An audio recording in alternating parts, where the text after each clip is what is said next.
My amazing journey is coming to the end, and it's time to make the final upgrades. I'll start with the weapon. Although this unique sword for 1 Chaos Orb does pretty well, but it's kind of unimpressive for an endgame. Besides, I want to do some crafting. First, we'll need rapier with shaper influence as well as etheric and jagged fossils.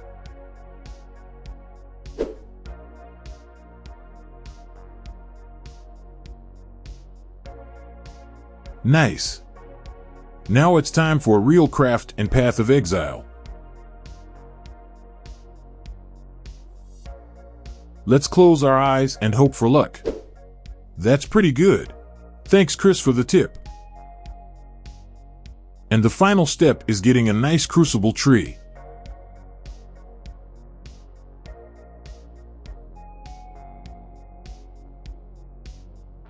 Unlucky. Let's try again. Now that's a good one for sure. To be honest, if you don't have a lot of currency, I wouldn't recommend changing weapons because good old the princess is doing a good job and you're probably better off spending your currency on something else. Next, let's change our gloves. Even though I think Tanu Ahi is a very good choice for this build and I really don't want to change them, it's time to move on.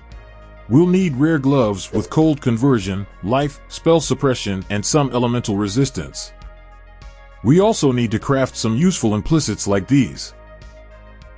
Now we have 100% cold damage conversion and we can replace our Watcher's Eye. I think that one will work for us. Also, I replaced the Abyss Jewels with the ones with stun avoidance. These might not be the most optimal upgrades, but personally I hate stun, so it adds some quality of life for me. Well, now it's time for the big purchases. Ashes of the Stars. And Emperor's Vigilance with almost 800 energy shield.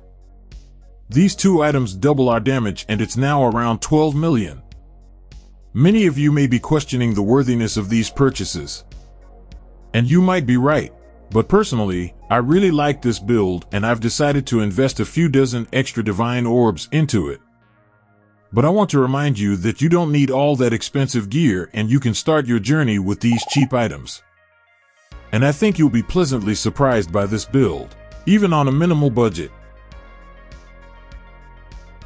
And the final step is buying Phantasmal Ancestral Protector and Anomalous Blood and Sand because they synergize well with Ashes of the Stars and give us a lot of extra damage.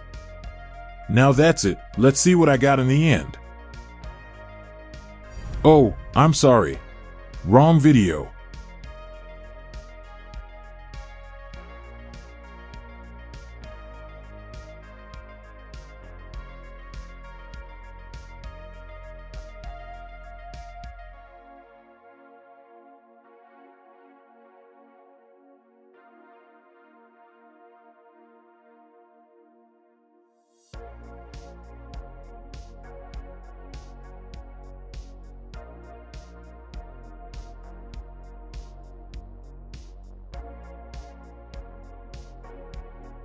I want to say that this is not the min-max version of this build and you can easily put in 100 divine orbs if you want to. I will most likely make a few more improvements, but the current version completely satisfied me 100% and so my journey ends. I hope you enjoyed this series of videos and it inspires you to try Spectral Shield Throw Deadeye. Thanks for watching. If you liked this video, don't forget to like, comment and subscribe. Bye everyone and see you in new videos.